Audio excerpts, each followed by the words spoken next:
Chris and Denise Arthey for Through the Roof's 25th anniversary celebration.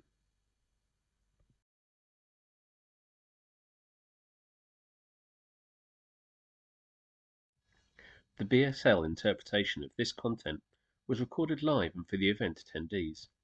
It is not a word-for-word translation and may contain errors due to the nature of the work for this session. They have written a compelling book, which I'm waving about now on my screen. It's a really riveting read, and I would definitely recommend it. Yeah, I just thought they would be great as speakers at our event, and I'm delighted they agreed to do so. So without any further introduction, I won't steal their thunder. They can share more about themselves, but thank you so much for being with us today. Welcome to Chris and Denise Arthey. Well, thank you very much, Tim. Thanks for the invitation and for the introduction. Let us add our congratulations to Through the Roof on 25 years of bringing hope to so many people's lives. This morning, we're going to share the speaking, and you'll soon find out that my wife, Denise, is indeed a very special person. Shortly after our accident in 2008, we celebrated our 30th wedding anniversary. So we've now been married for 44 years, and you'll hear that after the accident, we spent many hours together in doctors' waiting rooms, in hospitals, doing therapy, and we found that we're actually still best friends. And from my perspective, there's nobody else in the world that I'd rather spend my time with. We're really grateful that we both survived and that we still have each other. Let's turn the clock back to 2007, before our accident. We were living in England. Denise was a teacher in a village school. I was a career engineer in the oil business, and we were both in our early 50s. We have 3 grown youngsters, and when our littlest one went off to university, my company offered a foreign assignment to Houston in Texas, which we grabbed with both hands, because for us it was a real adventure and like a second honeymoon. I ought to talk a little bit about motorcycling. It was my bright idea to go on the motorcycle trip. I've loved motorcycles since I was little, and I was on a bike on my 16th birthday, which is the earliest that you can legally ride in the UK. And I'd always had this lifelong ambition to ride motorcycle road trips in the USA. And this Houston, Texas assignment was my big chance. So a few months after we arrived, we were living the dream. Let's see if I can share a photograph of the motorcycle. There we go. It was a Harley Davidson Road King. And for those of you that can't see it, it's an absolute beauty in white and silver and lots of chrome. It's a big motorcycle, superb for touring in America. That photo was actually taken the evening before the accident. So the following day, we were on a road trip. Our destination was Corpus Christi, which is a city down towards the Mexico border at the Rio Grande. And it was early afternoon. We were on a straight 2-lane road, Highway 35, the name of the book. Beautiful May day, perfect weather, just having a great time. And then suddenly everything changed. We were hit head on by a driver who veered across the road from the other lane at 80 miles an hour. The vehicle that hit us then hit a truck that was traveling behind us and almost killed the truck driver and his wife. The driver, who veered across the road and hit us, it turned out that he was over 3 times the drink drive limit at 2:30 p.m. on a weekday. At this point in the story, I left planet Earth to live somewhere else for quite some time, so I'll let Denise take up the story. We were taken to the nearest trauma hospital, which was at Corpus Christi. We both had crushed left legs.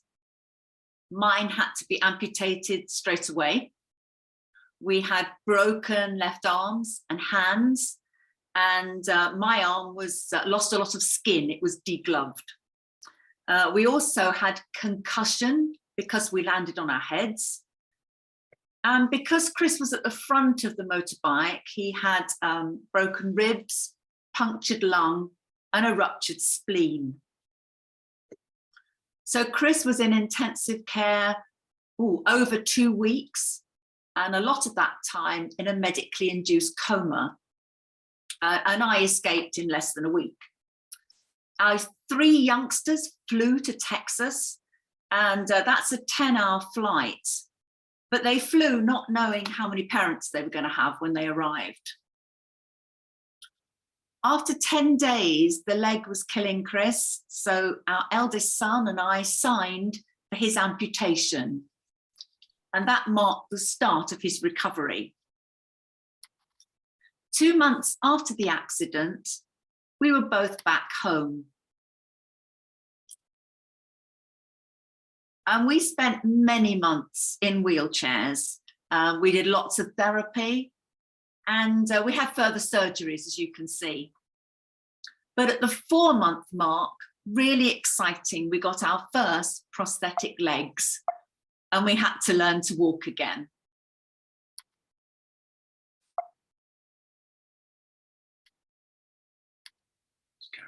So there's going to be a picture in a minute of us on our new legs, and you can see that we had, I had a walking frame, and Chris had a stick. It may not work, we'll see. Oh yeah, there we go. There we go. We were actually on a heart walk for charity, and you can see our prosthetic legs, our early legs.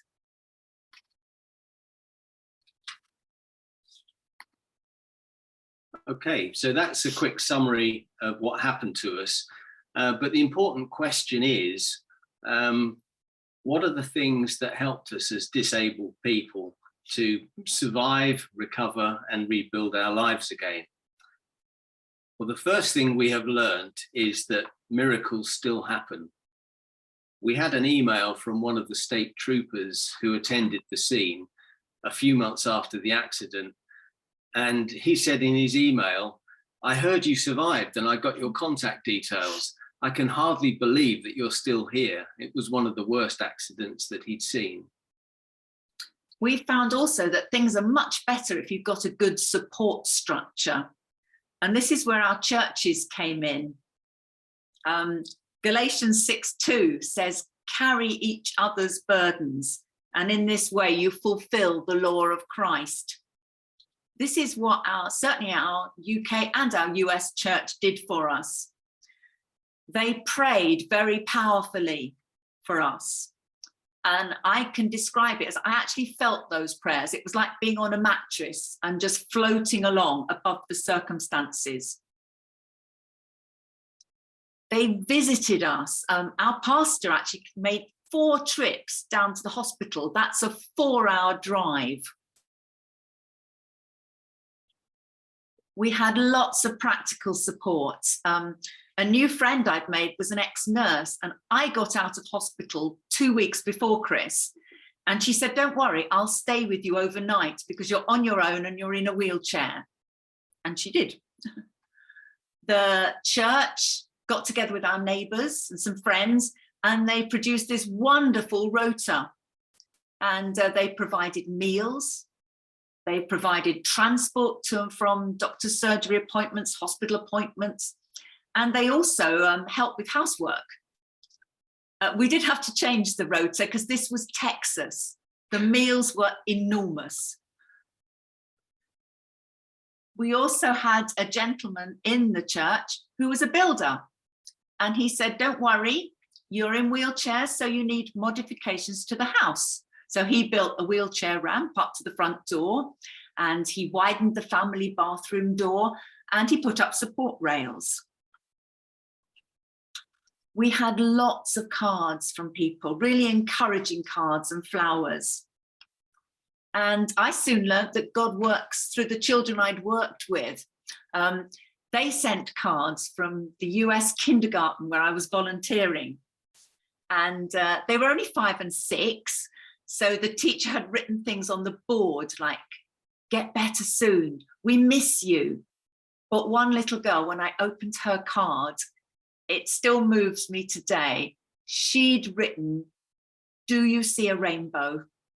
And on the back, she'd drawn this beautiful rainbow. Now, if you'd told us beforehand what was going to happen, we would have said our faith wouldn't have held on. But right from the first moment in hospital, I was so aware of the Lord's presence with me. Bible verses came to mind. I didn't even know I knew so many. And one in particular, Romans 8:28, you know, the one that says, all things work together for good for those who love God and according to his purposes. And even in my weak state, I managed to write it out. I got our pastor to pin it up over Chris when he was in the coma, because I felt that needed to be declared over him.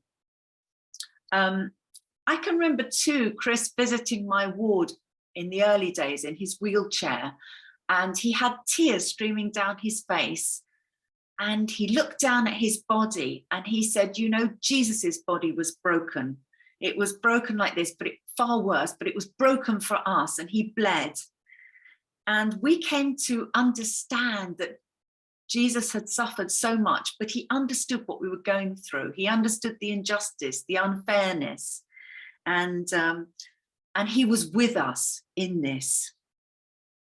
Yeah, I have to say that in those early days, I struggled with two things. The first is the big question, why me? And why would this happen to me? I like to think I was a careful motorcyclist. And the other thing I struggled with was my loss of identity. I used to think I was a very careful but competent person, careful and competent. Well, clearly I'd blown that, and I'd blown it while my wife was on the pillion.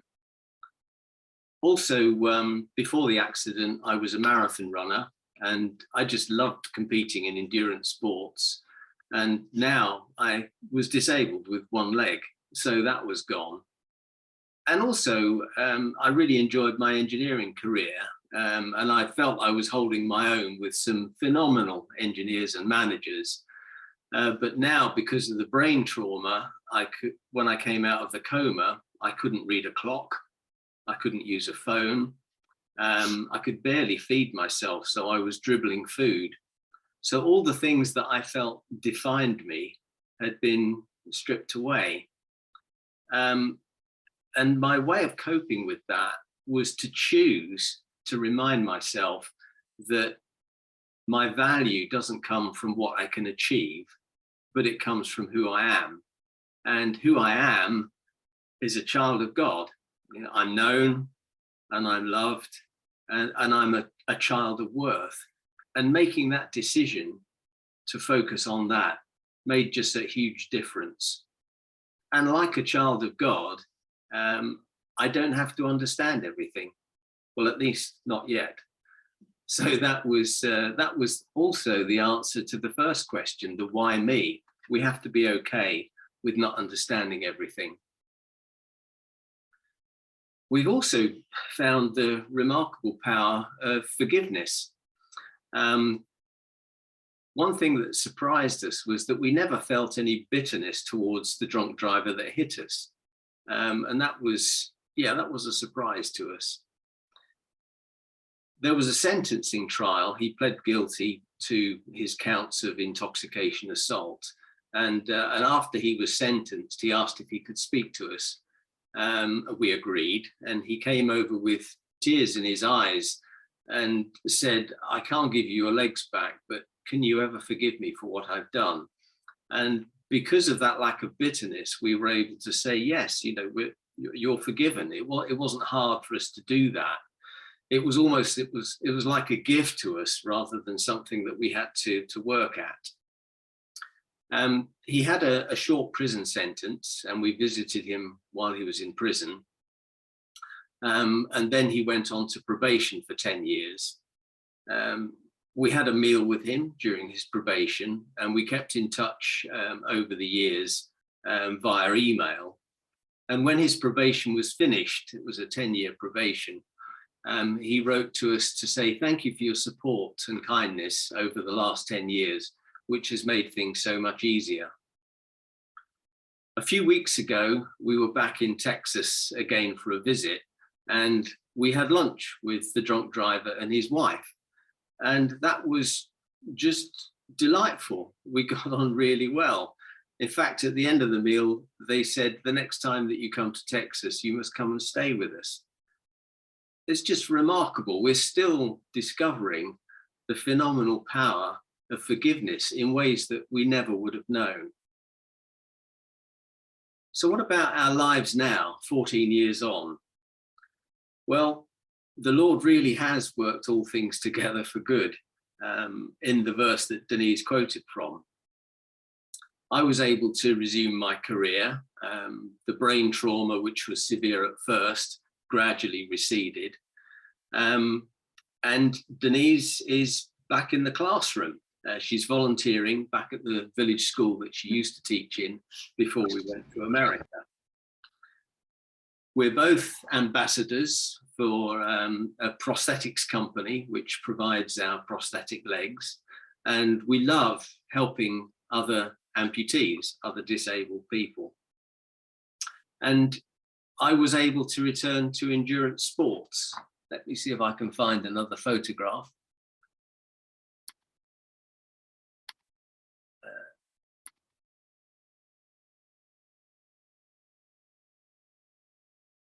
Yes, a year and a half after the accident, I got my first prosthetic running leg, which you can see here. And in this configuration, I've been able to run 2 full marathons. I've also been in the British Para-Triathlon Championships. And last month, while we were in Texas, I competed in an Ironman 70.3, which is a 1.2 mile open water swim, 56 miles on the bike, and then a 13.1 mile run, which is another miracle that a 67-year-old man with one leg can get round a half Ironman. I've also been able to climb Kilimanjaro and trek to Everest Base Camp. For those of you that can see the photograph, you can probably work out which one I am. This is halfway up Kilimanjaro. I'm the first one in the line with my blade leg, and one of our 2 sons is actually the third in line. It was just a brilliant trip. And also this year we released Highway 35, the book that Tim told you about. And we wrote this book because we know that life doesn't always go to plan. And there are bumps in the road. Some are worse than others. And we know that some are a lot worse than the bump in the road that we suffered. But whatever disaster you might be facing, whatever difficulties you might face, it's our prayer that Highway 35 might help you to meet it with hope. In summary, we just want to say how honoured we are to be here with you today. And we just want to say thank you so much for listening to our story. Thank you. Thank you so much, Chris and Denise, for such a moving presentation, and just an encouragement that God is sovereign, and he is with us despite our circumstances, despite our understanding of those circumstances, whatever we go through. So yeah, let me encourage you to get a copy of the book, Highway 35. You can get it through our website, or other booksellers, I'm sure, are stocking it as well. Chris and Denise's book, Highway 35, is available now from www.throughtheRoof.org and other bookshops.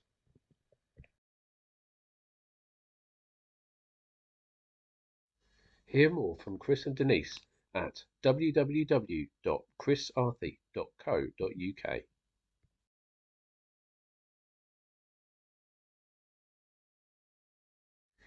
Find out more about Through the Roof at www.throughtheRoof.org or TTR Changes Lives on social media.